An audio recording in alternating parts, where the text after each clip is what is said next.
Morning friends, આજે આપણે વર્ગ અને વર્ગમૂળ વિશે અભ્યાસ કરીશું. તો સૌપ્રથમ 1 થી 20ના જે વર્ગ છે એ વર્ગ તૈયાર કરી લેવાના. હવે આપણે જોઈએ એકમનો અંક. તો એકમનો અંક 1 હોય તો એનો વર્ગ કરીએ તો 1નો વર્ગ કેટલો થશે? 1.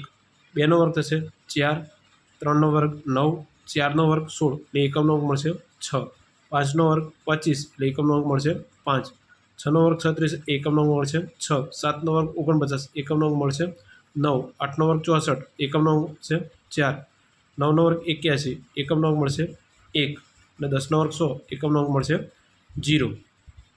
તો અહીંયા 1 અને 9 આ બે સંખ્યાઓ, પછી 3 અને 7 આ સંખ્યાઓ કે જેમના એકમના અંક સેમ આવે છે, અને બીજી સંખ્યા છે 4 અને 6. એટલે એકમના અંકથી એ વસ્તુ ખબર પડશે કે કોઈ સંખ્યાનો વર્ગ આપેલો છે તો એ કઈ સંખ્યાનો હોઈ શકે એનો અંદાજ લગાવી શકે. હવે આપણે જોઈએ 2 અંકની સંખ્યાનો વર્ગ. તો 2 અંકની સંખ્યા અહીંયા આપણે 32 આપી છે. તો સૌપ્રથમ શું કરવાનું કે જે દશકના અંકમાં સંખ્યા છે એનો વર્ગ કરીએ, 3નો વર્ગ, પછી આ બે જે સંખ્યાઓ રહી એમનો ગુણાકાર કરી અને એને 2 વડે ગુણવાના, અને લાસ્ટમાં જે સંખ્યા એકમના અંકમાં છે એનો વર્ગ. એકમના અંકનો વર્ગ થશે 4, 2નો વર્ગ થશે 4.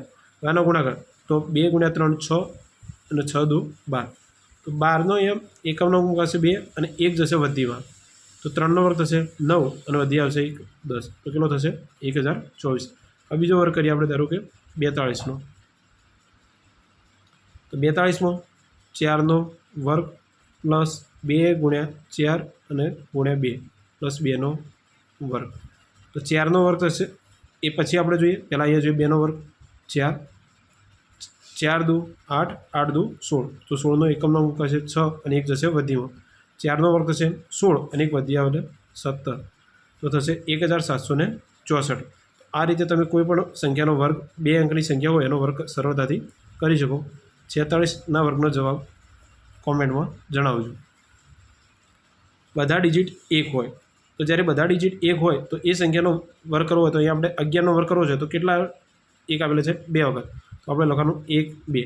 ફરી એને ઉલટું લખવાનું, તો 2 પછી ઉલટામાં આવશે 1. જે ડિજિટમાં ઉપરની તરફ ગયા છે એવું પાછળની તરફ આવવાનું. અહીંયા ડિજિટ છે 111, એટલે 3 વખત ડિજિટ છે 1, તો આપણે લખવાનું 1 2 3. ફરી પાછું ઉલટું ચાલુ કરવાનું 2 1. નવી સંખ્યા લઈએ 1111નો વર્ગ, તો થશે 1 2 3 4, પછી 3 2 1, તો 1111નો વર્ગ થશે આ 12,34,321. એ રીતે તમે આનો જવાબ સરળતાથી શોધી શકો છો. બધા ડિજિટ 9 હોય તો બધા ડિજિટ જ્યારે 9 હોય એ સંખ્યાનો વર્ગ કરવો હોય તો સૌપ્રથમ જેટલા 9 છે એ ગણવાના. તો અહીંયા 9 2 વખત છે તો આપણે લખવાનું 1 વખત, બીજા 9ની જગ્યાએ લખવાનું 8, અને જેટલી વખત 9 મૂકીએ છીએ એટલી વખત મૂકવાના 0, અને લાસ્ટમાં મૂકવાનો એકમના અંકમાં 1. તો 2 વસ્તુ ફિક્સ રહેશે, એક 8 અને 1. આ ગમે તેટલા 9 હોય તો એક જ વખત આવશે. લાસ્ટમાં એકમના અંકમાં આવશે 1 અને 9 પછી આવશે સંખ્યા 8. હવે આને જોઈએ 999, તો કેટલા 9 છે 3, તો આપણે મૂકવાના 2 વખત, એક વખતની જગ્યાએ શું મૂકી દેવાનું 8, પણ 9 જેટલી વખત મૂક્યા છે એટલી વખત મૂકવાના 0 અને લાસ્ટમાં 1. તો આનો વર્ગ થશે 999નો વર્ગ. હવે અહીંયા જોઈએ 9,999નો વર્ગ. તો 1 2 અને 3 4, તો 1 2 3 મૂકવાના, પછી મૂકવાનો 8, પછી જેટલા 9 મૂક્યા છે એટલા 0 અને લાસ્ટમાં 1. તમે સરળતાથી આ સંખ્યાનો વર્ગ શોધી શકો છો. 99,999નો વર્ગ. એકમનો અંક 5 હોય તો એકમનો અંક 5 જો શરૂઆત આપણે કરીએ 15ના વર્ગથી, તો જે 5 છે તો 5નો વર્ગ થશે 25. અહીંયા દશકના અંકમાં 1 છે તો 1 પછી સંખ્યા આવે 2, 1 × 2 કરીએ તો 2, તો 15નો વર્ગ થશે 225. આપણે સંખ્યા લઈએ 25નો વર્ગ, તો 5નો વર્ગ 25. અહીંયા દશકના અંકમાં સંખ્યા છે 2, 2ના પછી સંખ્યા આવે 3, તો 2 × 3 થશે 6, એ થશે 625. આપણે ગણીએ 75નો વર્ગ, તો 5નો વર્ગ થશે 25. અહીંયા દશકના અંકમાં સંખ્યા છે 7, 7 પછી આવે છે 8, 7 8 56. 75નો વર્ગ થશે 5625. તો તમે 95નો વર્ગ સરળતાથી કરી શકો.